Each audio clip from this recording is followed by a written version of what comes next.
چلیے شیخ عبدالحق محدث دہلوی رحمۃ اللہ علیہ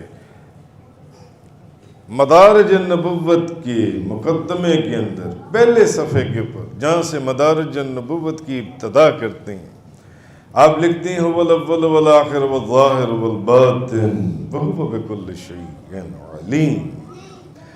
آپ فرماتے ہیں کہ جس طرح اب یہ اللہ کی حمد ہے، وہی ہے اول، وہی ہے آخر، اور وہی ظاہر ہے اور وہی باطن ہے، اور وہ ہر چیز کا علم اس کے پاس ہے، ہر چیز کا علم۔ شیخ عبدالحق محدث دہلوی فرماتے ہیں کہ یہ جو قرآن کی آیت ہے نا، یہ ایک ہی وقت میں اللہ کی حمد بھی ہے اور اللہ کے محبوب کی نعت بھی ہے، ایک ہی وقت میں۔ اللہ وہ اول، آخر، ظاہر، باطن، ہر چیز کا علم رکھنے والا، اور یہی آیت جہاں اللہ کی حمد بیان کر رہی ہے وہاں اللہ کے رسول کی نعت بیان کر رہی ہے، نعت بیان۔ اسی لیے اعلیٰ حضرت نے بڑا کمال کلام لکھا کہ آپ فرماتے ہیں وہی ہے اول، وہی ہے آخر، وہی ہے اول، وہی ہے آخر، وہی ہے ظاہر، وہی ہے باطن،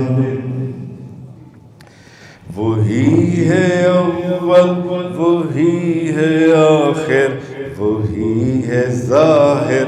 وہی ہے باطن۔ اسی کے جلوے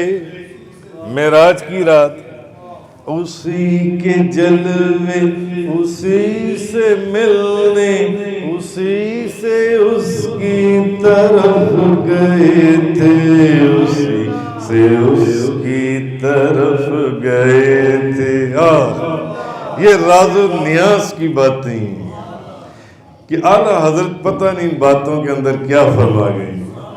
وہی ہے اول، سمجھانے کے لیے میں نے آپ کو شیخ عبدالحق محدث دہلوی مدارج النبوت کا حوالہ دے دیا کہ آپ فرماتے ہیں کہ یہ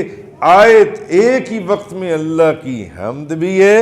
اور اللہ کے رسول کی